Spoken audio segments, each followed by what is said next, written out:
اللہ وعلیکم السلام ورحمۃ اللہ. کیا حال یس ہے شعیب بھائی؟ الحمدللہ فاروق بھائی. الحمد للہ الحمد للہ. دیکھیے آج ہماری 14th پوڈ کاسٹ کے ساتھ ہم حاضر ہوتے ہیں. جی آج جی انشاءاللہ جو ہے وہ 14th پارے کے میں جو کچھ مباحث آئے ہیں انشاءاللہ اور اس میں سے کچھ ریفلیکشنز ہم شیئر کریں گے انشاءاللہ. تو انشاءاللہ. شعیب بھائی جو 14واں پارہ ہے اس کے اندر دو صورتیں ہیں، سورہ حجر اور سورہ نحل. جی جی تو اسی پہ یہ پارہ مشتمل ہے. اور سورہ حجر سے شعیب بھائی اسٹارٹ لیتے ہیں ہم، جی اور اس میں سے کچھ پوائنٹس ہم دیکھتے ہیں اور اس کے بعد پھر انشاءاللہ سورہ نحل کی طرف بڑھتے ہیں انشاءاللہ. جی تو بالکل. جو سورہ حجر ہے اپنا شعیب بھائی، اس کا موضوع قدر یعنی پچھلی صورتوں سے ملتا جلتا ہی ہے، اور زمانہ نزول بھی وہی ہے کہ مکی زندگی کا آخری ادوار ہے کہ جب نبی کریم کے اوپر جو ہے وہ مخاطبین کی طرف سے مستقل جو ہے وہ ہٹ درمی، استہزاء، مزاحمت، ظلم یعنی اپنے انتہا کو پہنچ چکا تھا. اور یہ جی ساری صورتیں جو ہیں وہ نبی کریم کو ڈھارس بنا رہی ہیں، آپ کو جو ہے تسلی دے رہی ہیں. آپ وسلم کو جو ہے وہ پچھلی قوموں کی واقعات آپ وسلم کے ذریعے سے ان تک پہنچائے جا رہے ہیں کہ بھئی یہ جو تم کر رہے ہو یہ اس سے پہلے بھی کیا گیا ہے، اور انجام سب کا پھر یہی ہوا ہے کہ بالآخر جو ہے فتح حق کی ہونی ہے اور تم کو جو ہے وہ نیست نابود ہو جانا ہے. اور خاص طور پر جو ہے وہ اس صورت میں جو ہے وہ 3 اقوام کو جو ہے وہ ذکر کیا جا رہا ہے. سورت کا نام ہے شعیب بھائی حجر. حجر جو ہے وہ قوم سمود کے بارے میں اس کا تذکرہ کیا جا رہا ہے، اصحاب الحجر. اصحاب الحجر جو ہے. اور زیادہ تر ہمارے سامعین سعودی عرب میں رہنے والے ہیں، تو یہ جو العلا کا جو علاقہ ہے اس سے آگے جو ہے وہ یہ ان کے آثار پائے جاتے ہیں اصحاب الحجر کے. اور ہیگرا یہ لوگ کہتے ہیں اس کو، ہیگرا اگر کہتے ہیں. اچھا. کوائٹ سملر ہے، یہ پیٹرا کا سملر ہے. پیٹرا جو ہے وہ جارڈن کا جو علاقہ ہے، اور یہ ہیگرا جو ہے وہ بیسیکلی پہاڑوں کو چیر کر جو ہے انہوں نے بڑے بے تحاشا خوبصورت قسم کے جو ہے وہ گھر اپنے زمانے میں بنائے. آدمی دیکھ کے دنگ رہ جاتا ہے کس طرح پہاڑوں کو انہوں نے چیر کر جو ہے وہ وہاں جو ہے وہ اپنے لیے اپنے گھر بنائے. لیکن آج جو ہے وہ صرف آثار کی صورت میں جو ہے وہ رہ گئے ہیں، اور وہ سب جو ہے وہ تباہ و برباد ہو گئے.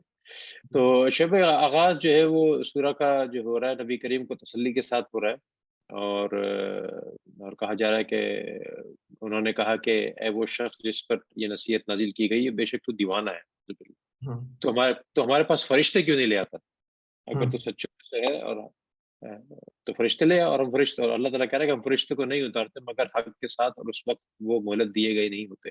یعنی بار بار یہ قریش جو تھے وہ نبی کریم سے یہ تقاضا کرتے تھے کہ کوئی جو ہے وہ نشانی کیوں نہیں دکھاتے، کوئی فرشتے کیوں نہیں آ جاتے ہمارے پاس، کوئی عذاب کی باتیں کرتے عذاب کیوں نہیں آ جاتا. تو بار بار قرآن کو کہہ رہا ہے کہ جب عذاب کا ایک حکم کر رہا ہے، جب آئے گا تو پھر بے فکر ہو جاؤ، وہ آئے گا. اور دوسرا یہ کہ نبی کریم کو بار بار جو ہے وہ یہ نعوذ باللہ دیوانہ اور مجنو اور اس طرح کے القابات سے جو ہے وہ آپ صلی اللہ علیہ وسلم کو نہ صرف یہ وہ پکارتے تھے بلکہ آپ صلی اللہ علیہ وسلم کو بدنام کیا ہوا تھا انہوں نے پورے.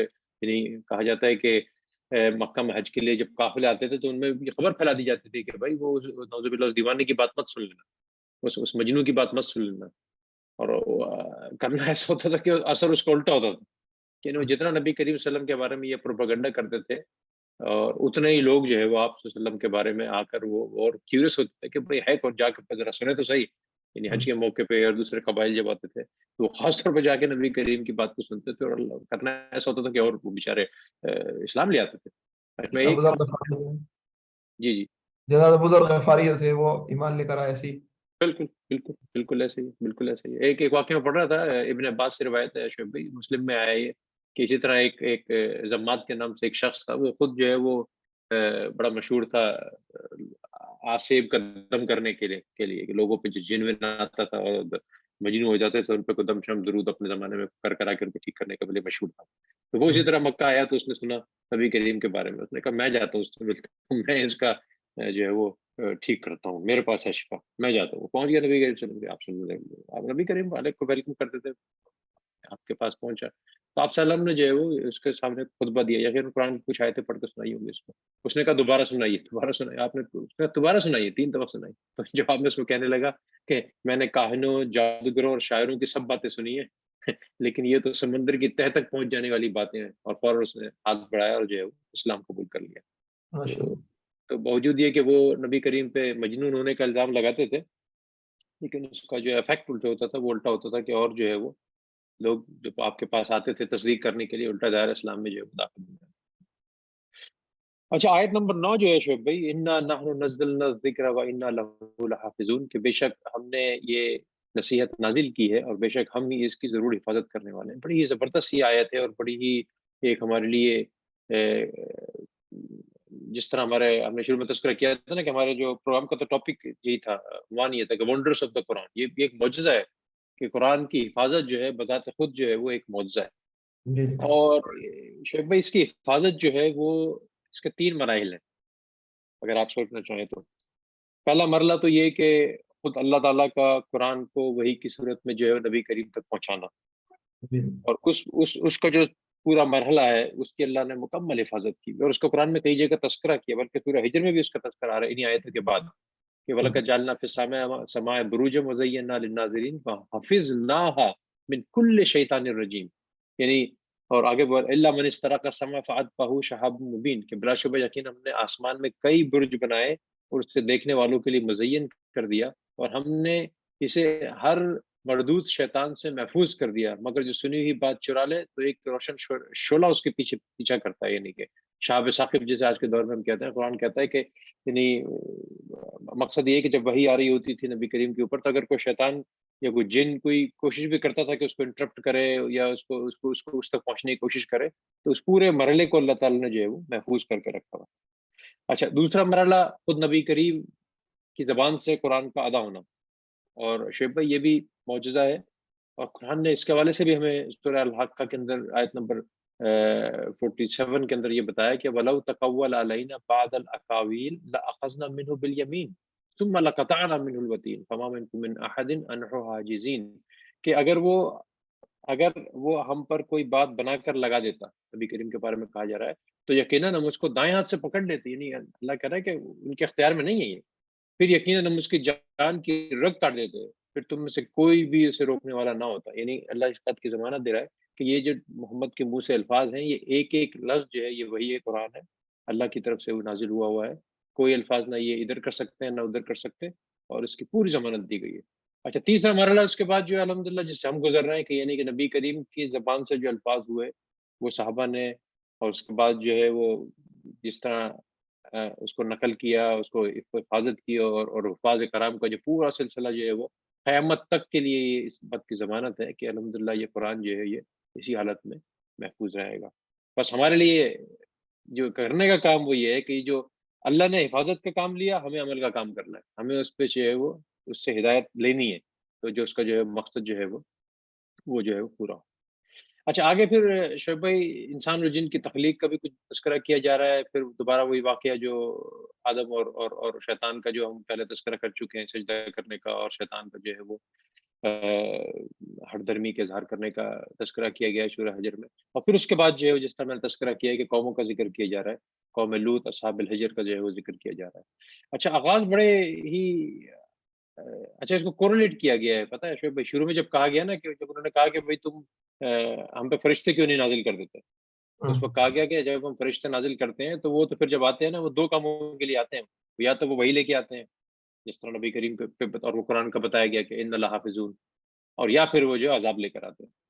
تو اس میں جو ہے وہ حضرت ابراہیم کا قصہ جو ہے وہ تذکرہ کیا جا رہا ہے، اور بڑے اچھے انداز میں قرآن کہہ رہا ہے، اور انہیں ذرا ابراہیم کے مہمانوں کو قصہ سناؤ، جب وہ اس کے ہاں آئے اور کہا سلام ہو، تو اس نے کہا ہمیں تم سے ڈر لگتا ہے۔ حضرت ابراہیم سے گھبرا گئے، یہ کون آ گئے، اور انہوں نے جواب دیا کہ ڈرو نہیں، ہم تمہیں جو ہے پہلے تو ابراہیم علیہ السلام کو بشارت دی کہ ہم تمہیں ایک بشارت دینے کے لیے آ رہے ہیں، اور ابراہیم علیہ السلام نے کہا میں بوڑھا آدمی، مجھے کیا بشارت دینے آ رہا، میری تو زندگی ختم ہو گئی، مجھے اولاد کی بشارت کیسے دی جا رہی ہے؟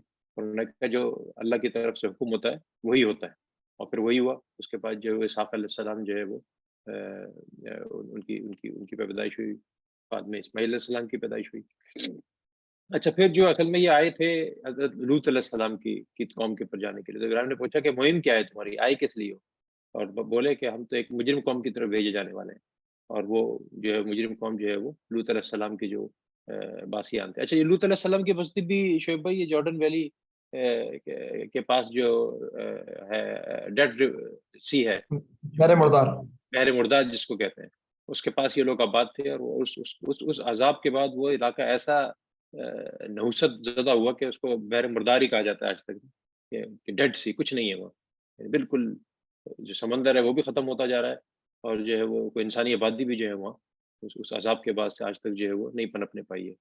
تو قوم لوط کے بارے میں جو ہے وہ قرآن میں کئی جگہ تذکرہ کیا گیا ہے، اور میرا خیال ہے کہ مختصر سے تذکرہ کر بھی دینا چاہیے۔ ہمارے ساتھ ہر طرح کے عمر کے لوگ شامل ہیں، کہ جو اسلام جو ہے وہ کچھ ضابطۂ اخلاق لے کر آیا ہے اس دنیا میں، اور کچھ ترتیب لے کر آیا ہے کہ جس میں مرد اور عورت دونوں کے تعلق کو اور ازدواج کی صورت میں اور شادی کی صورت میں اس کو حلال قرار دیا گیا۔ اس کے علاوہ ہر طرح کے تعلق کو جو ہے وہ اسلام نے کنڈیم کیا ہے، اور اس کی جو ہے وہ شدید مذمت کی ہے، اور اسے انسانیت کے خلاف اور انسانی سے گرا ہوا کہا گیا ہے۔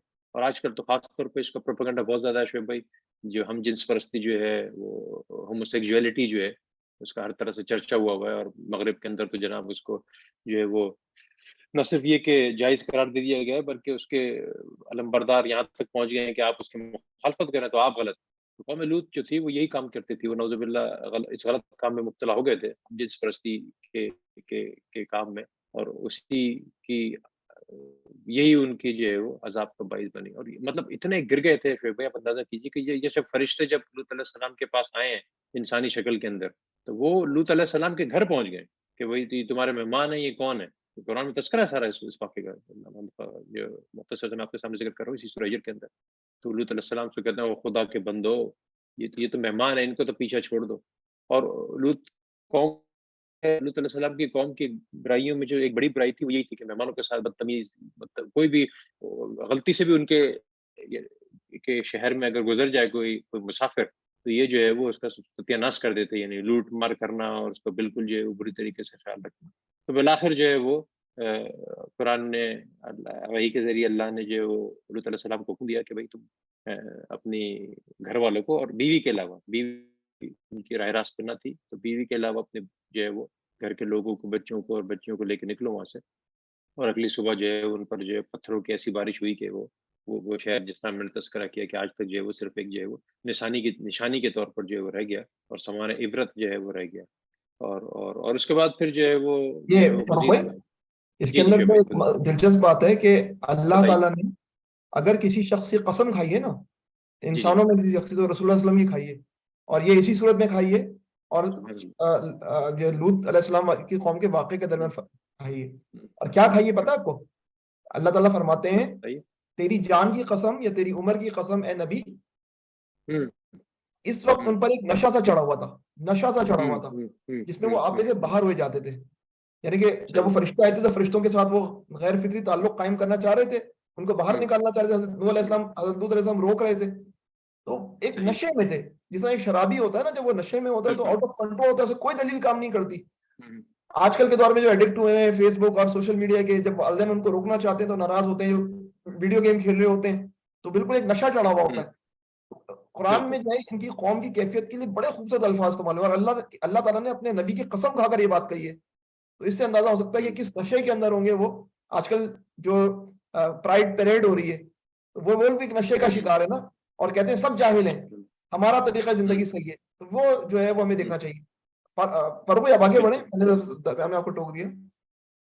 نہیں نہیں نہیں، بالکل آپ نے ٹھیک کہا۔ اور پھر اس کے بعد جو ہے جس طرح میں نے شروع میں تذکرہ کیا کہ اصحاب حجر کا تذکرہ ہے، اور یہ آخر تقریباً اختتام سورہ میں جو آیت ہے یہ بڑی زبردست آیت ہے کہ تم اس متاع دنیا کی طرف آنکھ اٹھا کر نہ دیکھو جو ہم نے ان میں سے مختلف قسم کے لوگوں کو دے رکھی ہے، اور نہ ان کے حال پر اپنے دل کو کڑھاؤ، انہیں چھوڑ کر ایمان والوں کی طرف جھکو۔ تو یہ بڑی زبردست آیت ہے شعیب بھائی کہ یہ دنیا میں جو تمہیں کامیاب لوگ نظر آ رہے ہیں نا، یہ سب ایسے ہی ہو جانے ہیں۔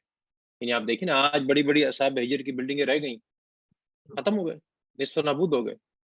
تو اس وقت کے اصحاب قریش سے بھی یہ کہا جا رہا ہے کہ یہ جو مالدار ہیں، یہ جو ہٹے گٹے ہیں، جو اپنے آپ کو بڑا چودھری اور جو ہے وہ سپہ سالار اور اپنے قبیلے کا سرپرست سمجھ رہے ہیں، یہ سب ختم ہو جانے ہیں۔ ان کے تم ان کو دیکھ کر نہ کرو، تمہاری جو متاع جو آپ نے پہلے تذکرہ کیا کہ یہ جو غریب مسکین جو ایمان لینے والے ہیں یہ زیادہ بہتر ہے، ان کو جی جی انہی کے ساتھ رہو، اور بالآخر جو ہے وہ اللہ تعالیٰ جو ہے وہ تمہیں جو ہے فتح جو ہے وہ نصیب فرمائے گا. تو یہ کچھ چیزیں تھیں اپنا سورہ حجر میں جو میرے ذہن میں آ رہا تھا کہ تھوڑا سا مختصر سا ہم جی وقت کی کمی کی وجہ سے جو ہے ذرا تھوڑا سا گو تھرو جی کر جائیں. جی. تو پھر صورت النحل ہے جی فاروق شعیب بھائی. بھائی. اور جی جی النحل جو ہے وہ شہد کی مکھی کو کہتے ہیں نا. جی جی ٹھیک ہے. جی اچھا, جی جی جو صورت النحل جو شروع ہوتی ہے نا بڑے شان سے شروع ہوتی ہے, عطا امر جی اللہ, اللہ کا جی جی. امر جو ہے وہ آ گیا, اللہ کا فیصلہ آ گیا, اس کے لیے جلدی نہ مچاؤ. ہوں اچھا, انسان سوچتا ہے کہ اب اللہ کا فیصلہ آ گیا تو کوئی ہوں فیصلہ آ رہا ہوگا, اور ہوں. پوری جو آیت جو سورۃ النحل کو فرق گردانی کے بعد جو اللہ تعالیٰ کا فیصلہ آتا ہے, پتہ ہے کیا آتا ہے؟ بتائیے. وہ فیصلہ ایسا آتا ہے کہ وہ حقیقت میں وہ قوموں کی تقدیر کو بدلنے والا فیصلہ ہے. ہوں. قرآن میں آتا ہے ان اللہ یأمر بالعدل والاحسان وایتاء ذی القربى وینہی عن الفحشاء والمنکر والبغی یعظکم لعلکم تذکرون. دیکھیں آپ, شروع میں ایسا اب لگ رہا ہے کہ ایسا امر آنے والا ہے کہ قریش تباہ و برباد ہو جائیں گے, لیکن یہ اس کا فیصلہ اس کو اس کا ترجمہ بتائیے. یہ خطبہ جمعہ میں ہمارے جی جو سامعین ہر جمعہ میں سنتے ہیں, خاص طور پاکستان میں تو خاص طور پہ اس پہ اختتام کیا جاتا ہے, ایسا ہی ہے نا شعیب؟ جی جی ہاں, میں بتا رہا ہوں اس کا ترجمہ. اللہ حکم دیتا ہے جی جی. عدل کا, احسان کا, اور صلہ رحمی کا, رشتہ داروں سے اچھے سلوک کا, اور بے شک. روکتا ہے, منع کرتا ہے بدی سے, بے حیائی سے, اور ظلم و زیادتی سے. وہ تمہیں نصیحت کرتا ہے یہ تاکہ تین. تم سبق لو. تو تین تین کا ہے پیر نا, تین بالکل تین, عدل, تین. احسان, صلہ رحمی, اور بالکل. ادھر جو ہے وینہی عن الفحشاء, بے حیائی کے کاموں سے, والمنکر, برے والباغی. کاموں سے, اور جو ہے وہ جو ہے وہ ظلم و زیادتی سے. ٹھیک ہے. اب آپ ذرا غور کیجئے کہ جو ہے نا عدل اور احسان, ان دونوں کے اندر کیا مناسبت ہے. ہماری اردو میں ایک لفظ استعمال ہوتا ہے انصاف نا. انصاف کا جی مطلب جی. ہے ہاف ہاف, نصف نصف. لیکن بعض دفعہ جو ہے وہ نصف نصف بھی جو ہے نا وہ عدل کے خلاف ہوتا ہے, صحیح. عدل کے خلاف ہوتا ہے. مثلا مرد کی اپنی کیفیت ہے, عورت کی اپنی کیفیت ہے. اب آپ بولیں کہ دونوں برابر کما کر لائیں, یہ انصاف ہے. تو انصاف کے الفاظ کے اندر نصف تو ہو جائے گا, لیکن یہ عدل نہیں ہے. عدل جو ہے وہ حالات اور تقاضوں کے اعتبار سے جو ہے وہ ہر ایک کو اس کی پوزیشن کے مطابق رکھنے کا نام جو ہے وہ عدل ہے. تو ایک تو عدل ہو گیا, اور اس کے بعد جو ہے وہ احسان. احسان یقیناً جو ہے وہ عبادت کے اندر بھی ہوتا ہے. اللہ تعالیٰ کی اس طرح بات کی جائے کہ وہ گویا کہ جو ہے وہ اللہ تعالیٰ کو دیکھ رہا ہے, اور اگر وہ بندہ اللہ تعالیٰ کو نہیں دیکھ رہا تو اللہ تعالیٰ تو اس بندے کو دیکھ رہا ہے. لیکن احسان کے اندر یہ بات بھی ہے کہ عدل سے بڑھ کر جو ہے وہ چیز کو جو ہے وہ بندے کے اوپر خرچ کیا جائے. اور پھر صلہ رحمی جو ہے وہ الگ سے آئیے کہ رشتہ داروں کے ساتھ سلوک عمومی طور پر مشکل ہوتا ہے. کیونکہ رشتہ دار ساتھ رہتے ہیں نا تو آپس میں کھٹپٹ زیادہ ہوتی ہے. تو جو ہے وہ بعض دفعہ ایسا ہوتا ہے کہ غیر سے تو بندہ جو ہے وہ تعلق استوار کر لیتا ہے, اپنے رشتہ داروں سے بندہ کٹ جاتا ہے. تو رشتہ داروں سے اچھا تعلق قائم رکھنا اور ان کو جو ہے وہ جوڑ کر رکھنا, یہ جو ہے ہماری اس تہذیب کی بنیاد ہے. اب جدید تہذیب نے تو خاندانوں کو تباہ برباد کیا نا, لیکن اسلامی تہذیب جو ہے خاندانوں کو انٹیکٹ رکھنا چاہتی ہے. صلہ رحمی سے ہی ہو سکتا ہے نا. اچھا, اس کے بعد جو ہے وہ دوسری بات جو ہے وہ بے حیائی کے کام. بے حیائی کے کام سے ہی خاندان ٹوٹتے ہیں نا, بے حیائی کے کام سے پورا سسٹم خراب ہوتا ہے. تو بے حیائی کے کاموں سے روکا ہے. پھر منکر وہ بات جو کہ جو ہے وہ پبلک میں معروف ہے کہ یہ چیز خراب ہے, پبلک جانتی ہے کہ یہ چیز خراب ہے, وہ جو ہے وہ اس کو منع کیا کہ ان چیزوں کے اندر نہ پڑھو. بعض چیزیں ایسی ہیں کہ جو ہے وہ بڑی پرانے زمانے میں منکر تھیں, لیکن اب وہ معروف بن گئی ہیں. یہ ایک پرابلم ہو گئی ہے کہ منکر واضح معروف بن جاتا ہے, لیکن ان بری باتوں سے جو ہے وہ رکنے کا حکم دیا گیا تاکہ منکر کبھی معروف نہ بنے, اور جو ہے وہ ظلم و زیادتی کے کاموں سے رکنے کا حکم دیا. تو اس صورت کے اندر جو آغاز ہو رہا ہے امر اللہ, تو بندے کو آگے جا کر احساس ہوتا ہے کہ اللہ تعالیٰ کے امر جو ہے وہ جو آ رہا ہے وہ یہ آ رہا ہے. پر اوپر یہ ایک ایسی آیت ہے کہ جس کو سن کر جو ہے وہ ایک صاحب ایمان لے کر آ گئے, قبیلے کے سردار نا, ہماری روایت کے اندر موجود ہے. اور حضرت عثمان مظعون جو بڑے پائے کے صحابی ہیں, وہ کہتے ہیں کہ اسلام جو میرے دل میں داخل ہوا تو اس آیت کو سن کر داخل ہوا. یہ ایسی آیت ہے, ایسے سسٹم ہے, یعنی کہ سولوشن دیتی ہے ہمارے تمام مسائل کا. تو یہ جو ہے وہ سولوشن دیا جو ہے وہ قرآن حکیم میں سورۃ النحل کے اندر اللہ کا امر آ گیا. اور اللہ کا امر کیا آیا, وہ آیت نمبر 89 اور 90 کے اندر, 90 آیت کے اندر آیا. اور وہ آیا تو یہ آیا کہ جو اللہ تمہیں حکم کیا دیتا ہے اور اللہ تعالیٰ تمہیں روکتا کس چیز سے. ٹھیک ہے نا. اچھا, اس کے بعد جو ہے وہ کوئی بات کرنی فرق اس مسئلے پہ بات کرنا چاہ رہے ہیں؟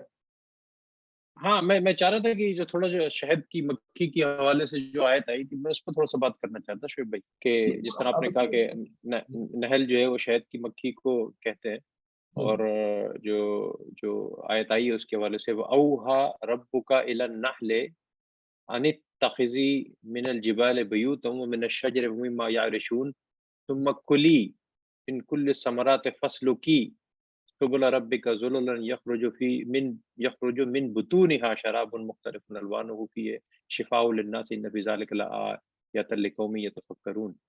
کہ پہلے تو یہ کہ اینڈ اس کا یہ کیا گیا کہ ان میں لوگوں کے لیے ایک نشانی ہے جو غور و فکر کرتے ہیں. اب یہ اتنی زبردست آیت ہے اور اس میں جو انسان کو غور کرنے کا موقع دیا جا رہا ہے کہ شہد کی مکھی پہ ذرا غور کر لو تم کہ کیا قدرت کا یعنی حسین شاہکار ہے شعیب بھائی. یعنی شہد کی مکھی پہ پوری پوری کتابیں لکھی ہیں شعیب بھائی, پورے پورے لیکچر جو ہے وہ اس کے اوپر ڈلیور کیے جا سکتے ہیں شہد کی مکھی اور اس کی جو پوری اسکیم ہے.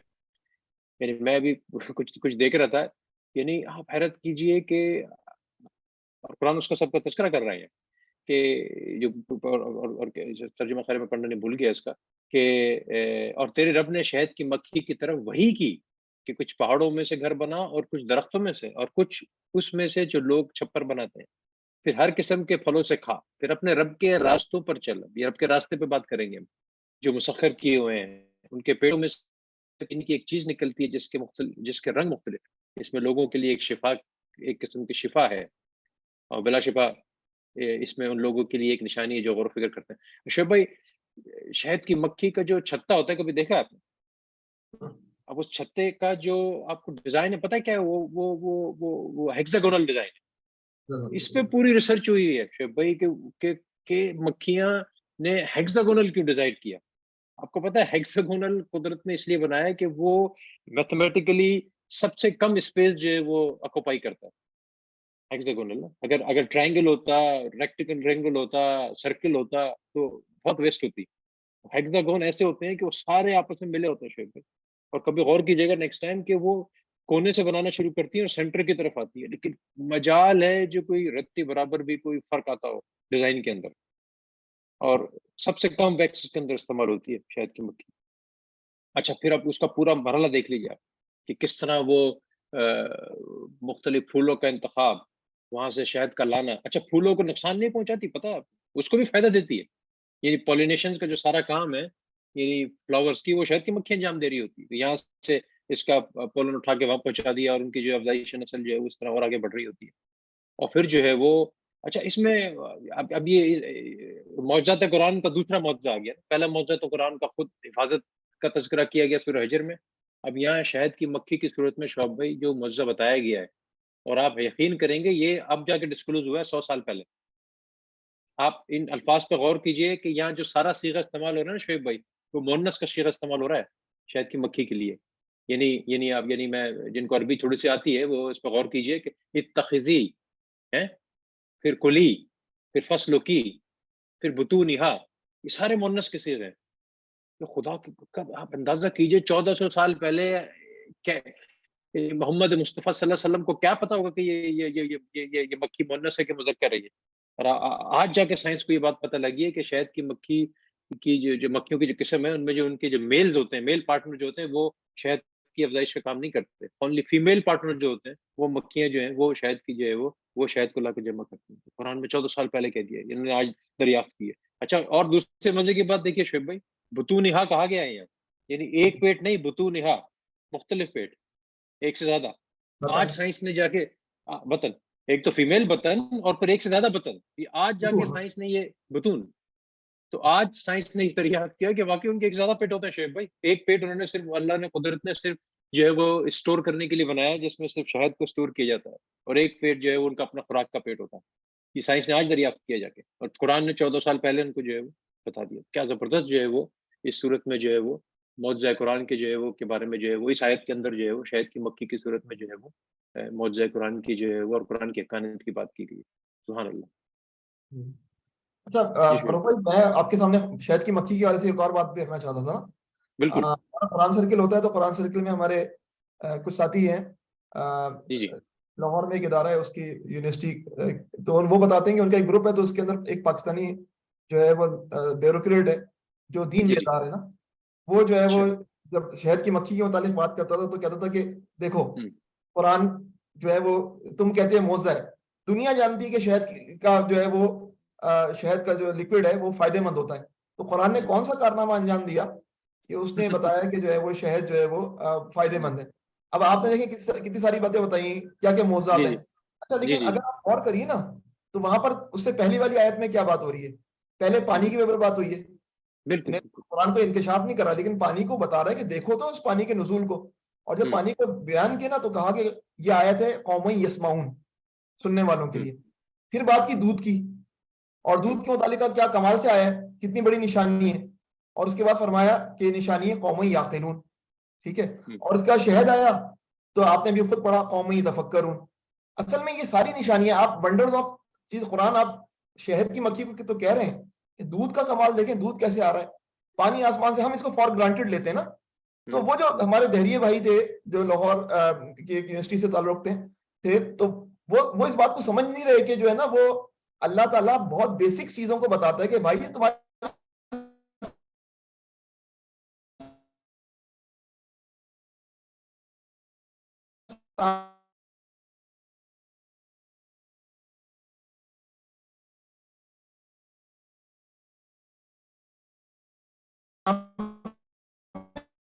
نگاہوں میں ہیں، ان پہ ذرا سمجھا رہے ہیں. تو یہ بات ہے نا. اچھا اس علامہ اقبال کی ایک اور نظم ہے نا، شہد کی مکھی، آپ نے سنا ہوگا، اس پھول پہ بیٹھی کبھی اس پھول پر بیٹھی. تو شہد کی مکھی کے متعلق جو ہے علامہ اقبال کیا کہتے ہیں کہ بندہ مومن جو ہے نا وہ بھی شہد کی مکھی کی طرح ہونا چاہیے. جس طرح شہد کی مکھی مختلف پھولوں پہ جاتی ہے نا، اس طرح بندہ مومن کو مختلف کتابوں کے پر جانا چاہیے. ہمارے لیے پھول جو ہے وہ کیا ہے؟ کتاب ہے. کتاب سے جو ہے ہم اپنا جو ہے علم کا رس نچوڑیں اور ایک نیا شہد تخلیق کریں جو ہمارے دماغ کے اندر ہو، علم. تو علامہ اقبال نے شہد کی مکھی کو جو ہے وہ علم اور کتاب سے جو ہے جوڑا ہے. یہ بھی یاد رکھنے کی ضرورت ہے نا. تو شہد کی مکھی کے متعلق اور کوئی بات فاروق بھائی آپ کے ذہن میں ہے؟ نہیں آپ آگے چلیے، آپ آگے چلیے. اچھا ایک اور بات جو اس سورۃ النحل میں نظر آ رہی ہے نا، مشرکین کی انوکھی لاجک نظر آ رہی ہے نا. مشرکین یہ کہتے ہیں کہ اگر اللہ چاہتا تو ہم نہیں، نہ ہم شرک کرتے، نہ جو ہے وہ ہمارے باپ دادا، اور نہ ہم حلال ہم ٹھہراتے. تو اب اللہ چاہتا. اچھا جب بندے کے پاس پیسے نہیں ہوتے نا تو فوراً بندہ بولتا ہے کہ کچھ پیسہ کمانا ہے. اس وقت بندہ یہ نہیں کہتا اگر اللہ چاہے تو جو ہے وہ پیسہ آ جائے. جب ہماری دنیا کا معاملہ ہوتا ہے نا فاروق بھائی تو ہم جی جی اللہ چاہے کو بھول جاتے ہیں، پھر ہم چاہیں تو بات ہوتی ہے. لیکن جب صحیح. آخرت کی بات ہے تو اللہ چاہتا ہے کی بات ہوتی ہے. انوکھی لاجک ہے نا. پھر یہ کہتے تھے کہ اللہ تعالیٰ کی بیٹیاں ہیں. اللہ تعالیٰ نے کہا کہ تم خود کہتے ہو کہ ہماری بیٹیاں ہوتی ہیں تو ہم منہ چھپاتے پھرتے ہو. اور اللہ تعالیٰ کی تو یہ عجیب عجیب لاجکس ہیں ان کی، جو کہ جو ہے اللہ تعالیٰ کے لیے کچھ یعنی کہ ڈبل اسٹینڈرڈ سے ہم کہہ سکتے ہیں جس کو اللہ تعالیٰ نے بیان کیا نا. اچھا اس کے اندر اور ایک کوئی بات جو ہوئی ہے وہ ہے ہمارے رویوں کے نتائج نا، یعنی کہ جی جی قسم کھا کر قسم کو توڑ دینا. اس کے متعلق قرآن کی میں اس مقام پر سورۃ النحل میں بڑے پیارے انداز میں کہا گیا کہ اس عورت کی طرح نہ ہونا جس نے بہت کچھ بنایا اور آخر میں سب کچھ تباہ و برباد کر دیا. یعنی کہ کوئی عقل مند جو ہے وہ یہ بات کر سکتا ہے کہ پورا ایک کام کرے، پورا جو ہے وہ سسٹم بنائے اور پھر اس سسٹم کو ڈسٹرائے کر دے. اور اس کے بعد ایک اور بات بھی ہوئی کہ وہ فرمایا اللہ تعالیٰ نے اس سورۃ النحل میں ہی کہ کوئی ایسا رویہ اختیار نہ کیا جائے کہ لوگوں کے قدموں کو ڈگمگا دے، لوگوں کے قدموں کو ڈگمگا دے. بعض دفعہ ہم جو ہے نا وہ عہد باندھتے ہیں اور اس عہد کو توڑ دیتے ہیں، ہمارے نزدیک اس کی کوئی ویلیو نہیں ہوتی. وہ عہد تو ٹوٹ جاتا ہے لیکن اس کے نتیجے میں دین کا بھرم بھی ٹوٹ جاتا ہے. دین کا بھرم. اب ہمارے ملکوں کی کیا صورتحال ہے؟ ہم دنیا کے کرپٹ ترین نیشن ہیں. دنیا جو ہے وہ اگر ہمیں دیکھتی ہے تو کیا ہمارے رویے سے اسلام کے قریب آئے گی؟ ہرگز نہیں، وہ اسلام سے دور ہوگی. تو قرآن حکیم میں واضح طور پہ فرمایا مسلمانوں تم اپنی قسموں کو آپس میں ایک دوسرے کو دھوکہ دینے کا ذریعہ نہ بنا لینا، کہیں ایسا نہ ہو کہ کوئی قدم جمنے کے بعد اکھڑ جائے. ٹھیک ہے، اور تم اس جرم کی برداشت میں کہ تم نے لوگوں کو اللہ کی راہ سے روکا، برا نتیجہ دیکھو اور بھگتو. اب آپ خود غور کریے کہ ہمارے اس رویے کے نتیجے میں کہ جو ہے لوگ کس طرح دین سے دور ہوتے ہیں، لوگ دین سے بیزار ہوتے ہیں نا. تو ایک یہ بات ہوئی. پھر آخر میں سورۃ النحل کے اندر جو ہے نا وہ 4 باتوں کا بتایا گیا ہے. ادعو الی سبیل ربک بالحکمہ کے اندر نا کہ اللہ کی سبیل کی طرف دعوت دو، اللہ کے راستے کی طرف حکمت کے ساتھ، لوگوں کی عقل کو اپیل کرو. پھر دوسری بات ہے موعظہ حسنہ، اچھی بات ہے کہ جس سے ایموشن ہو نا. ابھی پچھلے دنوں جو ہے وہ ایتھیزم پہ بڑی بات ہو رہی ہے، لادینیت پر. تو لادینیت کے متعلق پہلا ہمارا یہ تھا تصور کہ لادینیت کا مقابلہ جو اگر کیا سکتا ہے تو عقلی دلائل سے ہو سکتا ہے. لیکن اب جو بڑے بڑے لوگ لادینیت کے خلاف لڑ رہے ہیں، ایتھیزم کے خلاف، انہوں نے کہا ہے اور وہ یہ کہتے ہیں کہ بنیادی مسئلہ ایتھیزم کا عقلی نہیں ہے، ایموشنل ہے. تو دوسری بات کیا ہے؟ حکمت اور پھر موعظہ حسنہ، عقل کے بجائے جذبات، عقل کے ساتھ جذبات کو بھی اپیل کریں. اور تیسری بات اگر بحث کریں تو احسن انداز میں بحث کریں. یہ 3 باتیں بیان کرنے کے بعد اگلی آیت میں اللہ تعالیٰ نے فرمایا اب جب تبلیغ کریں گے تو پھر آپ کے ساتھ وار بھی ہوگا آپ کے خلاف. پھر وہی ناقب تم اگر تمہیں انتقام لینا پڑے کیونکہ آپ کے ساتھ زیادتی ہوئی ہے تو اتنی ہی لو جتنی تمہارے ساتھ زیادتی ہوئی، لیکن اگر تم صبر کرو تو یہ تمہارے لیے بہتر ہے. اور وَاصْبِرْ وَمَا صَبْرُكَ إِلَّا بِاللَّهِ، صبر اللہ کی طرف سے ہی ہوتا ہے. اور یہ جو تمہارے خلاف چالیں چل رہے ہیں ان پر غمگین نہ ہو، دل کے اندر جو ہے وہ تنگی محسوس نہ کرو. اور پھر آخر میں فرمائے ان اللہ مع الذین اتقوا والذین هم محسنون، اللہ تعالیٰ تو متقیوں کو پسند کرتا ہے اور ان لوگوں کو جو احسان سے کام لیتے ہیں، معاف کرتے ہوئے تبلیغ کی راہ میں، اللہ کے دین کی پھیلاؤ کی راہ میں تمام تکلیفیں برداشت کرتے ہیں، لیکن ان کی زبان سے جو ہے پھول برستے ہیں. تو یہ جو ہے وہ کچھ باتیں تھیں جو کہ سورۃ النحل کے اندر جو ہے وہ میں نے آپ کے سامنے رکھی. آپ نے ماشاءاللہ سے بہت اچھی طرح جو ہے وہ شہد کے واقعات رکھی بات. ٹائم بھی ہو گیا جزاک 6 اللہ بجے. جزاک اللہ شعیب بھائی، اب ٹائم ہمارا ہوا چاہ رہا ہے، اور اس صورت میں تو وَإِن تَعُدُّوا نِعْمَتَ اللَّهِ لَا تُحْصُوهَا إِنَّ اللَّهَ غَفُورٌ رَحِيمٌ، کہ اگر تم اللہ کی نعمتوں کو شمار کرو تو اس کو شمار نہ پاؤ گے. اسی صورت کی آیت ہے. اتنی بے شمار نعمتیں ہیں اور جن کا تذکرہ جو ہے اس صورت میں بھی کیا گیا ہے اور قرآن کی مختلف صورتوں میں کیا گیا ہے. اور اللہ تعالیٰ ہمیں ان نعمتوں کے احساس کی توفیق عطا فرمائے، اور اس کے نتیجے میں جو ہے وہ شکر والی شخصیت جو ہے ہماری بنائے. جو لائن شکرتم وائن شکرتم لازیدنکم. تو وقت ہوا شعیب بھائی، انشاءاللہ تو انشاءاللہ آج کی ہم اس پوڈ کاسٹ کا اختتام کرتے ہیں. کل تمام حاضرین کے سامنے دوبارہ شامل ہوں گے. 15ویں پارے سے انشاءاللہ ہم آئیں گے کل، اور اس وقت تک کے لیے ہمیں اجازت دیجیے. سبحانک اللہم وبحمدک نشہد ان لا الہ الا انت نستغفرک ونتوب الیک. السلام علیکم ورحمۃ اللہ وبرکاتہ. وعلیکم السلام.